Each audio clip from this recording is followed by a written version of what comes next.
আসসালামু আলাইকুম রহমতুল্লাহ। প্রিয় দর্শক, আশা করছি সকলেই ভালো আছেন।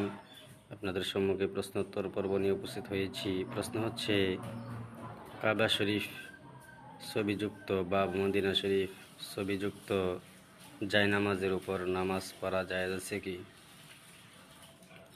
এর উত্তর হচ্ছে, জায়নামাজের মধ্যে কাবা শরীফের ছবিযুক্ত বা রোজা শরীফের ছবিযুক্ত জায়নামাজগুলা, এইগুলোর মধ্যে নামাজ পড়তে স্বাভাবিকভাবে কোনো সমস্যা নাই, নামাজ পড়া যাবে। তবে এইগুলোর মধ্যে অনেক সময় এই ছবিগুলোর মধ্যে পা রাখা হয় অনেক সময়, তো এই জন্যই এটা বর্জন করা অপরিহার্য।